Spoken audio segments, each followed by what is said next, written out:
The Biden administration on Tuesday announced a new ban on evictions for renters just days after the White House allowed a nationwide moratorium to expire. The reversal could be largely credited to House progressives like Cori Bush, who drew attention to the issue by protesting in front of the Capitol. But as friends at the Daily Poster note, House Democrat super PAC took $1 million from chairman of a large apartment rental company as recently as June. Yeah, I got mixed feelings about this. I'm not going to lie, Ryan. I got mixed feelings about this just because. Well, yeah, we talked about this yesterday. You kind of think that it's facilitating a bit of freeloading. I think you were saying the other day. Look, I don't mind, whatever. If people are going to freeload in their own lives, that's their own thing. My big issue is that I'm surrounded by Airbnbs in my apartment building.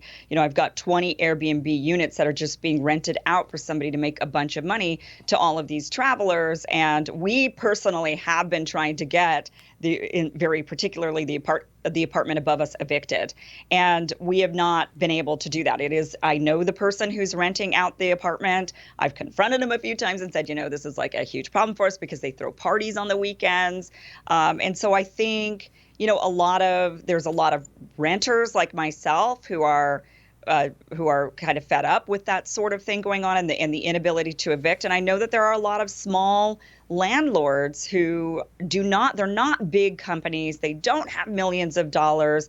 They cannot stay afloat and they're unable to get any of their money. And maybe they do have suspicions that the person is lying to them or freeloading and they're not able to get the rent they need. Well, I mean, any landlords that are struggling like that, like you said, what they need to do is they need to go get that $46.5 billion that Congress has appropriated, for back rent, for the eviction crisis. Only something like 6% of the money has been spent so far. And while, of course, with any program, you're going to have some people leeching off of it.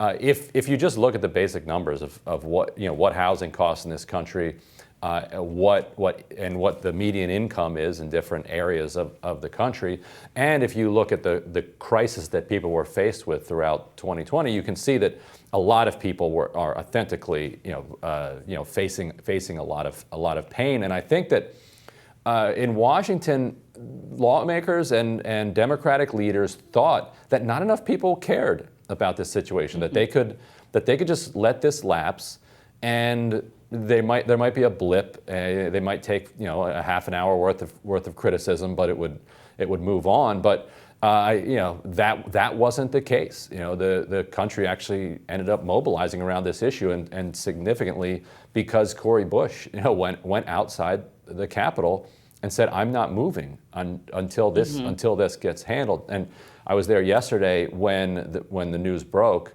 that the White House was going to be issuing a new targeted eviction moratorium that will cover about 90% of the country. Here's Congresswoman Cori Bush after that news came out. All the things they said about you, all the things, and now we're here. So I don't give a freak what people say about you.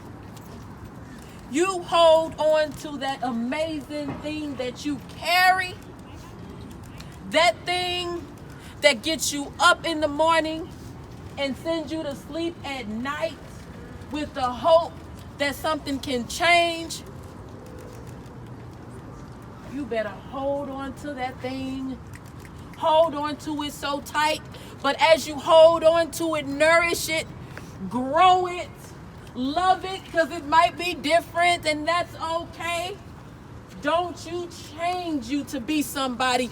You are already somebody. You just make that thing as great as it needs to be, because the world is waiting for you. Right. Yeah. Woo.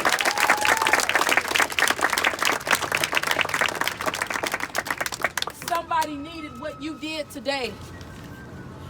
We don't know who and the situations that could have happened had we not done this. So you all, I need you to know how lovely you are.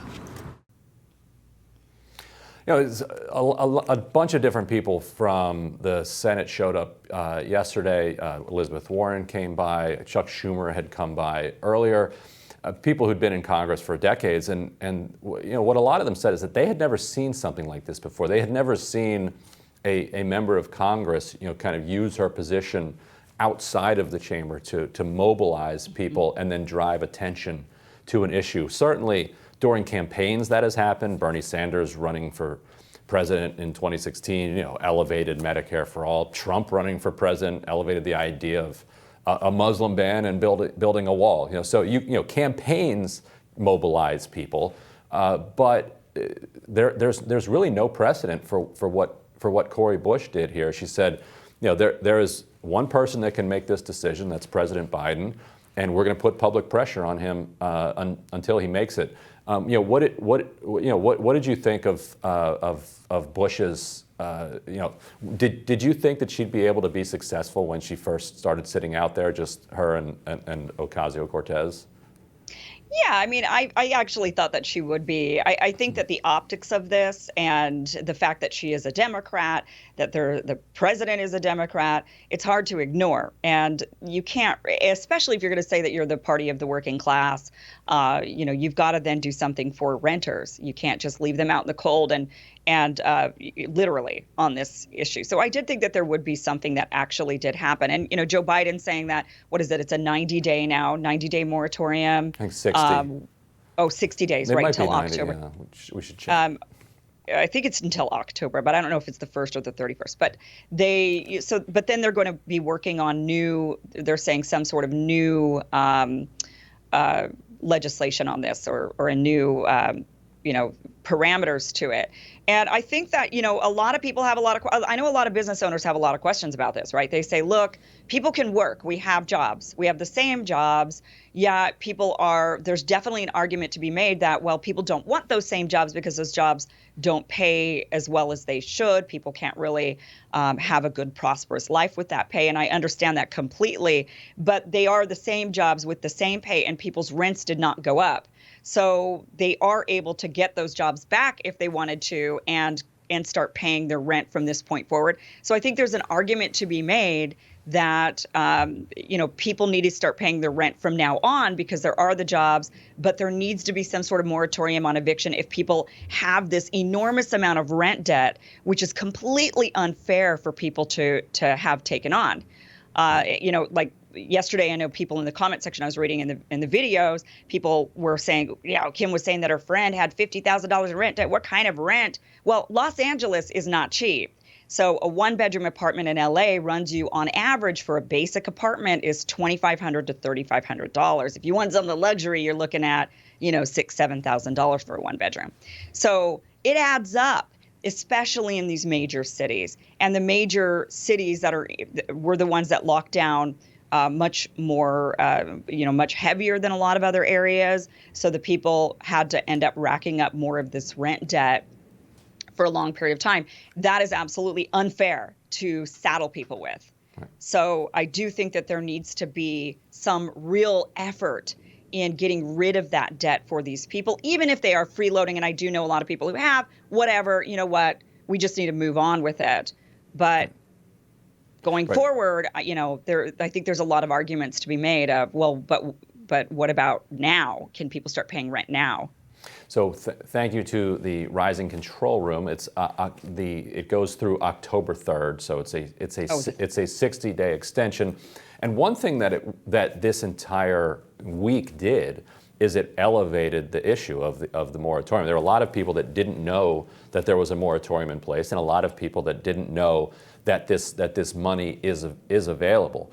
And now that local officials and state officials have been put under the spotlight, there's going to be real political pressure on them to actually get this done. Because now, if this does expire, it could be extended again.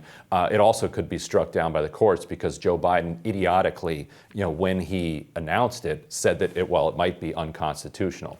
Mondaire Jones at the event yesterday had extremely harsh words for Biden, suggesting that is not the action of somebody who wants to help people. He said that the legal analysis is wrong, He was referring to a Brett Kavanaugh kind of concurring opinion that has no legal binding. That was just Brett Kavanaugh's lone opinion, and for Joe Biden to give him so much credit was just absurd.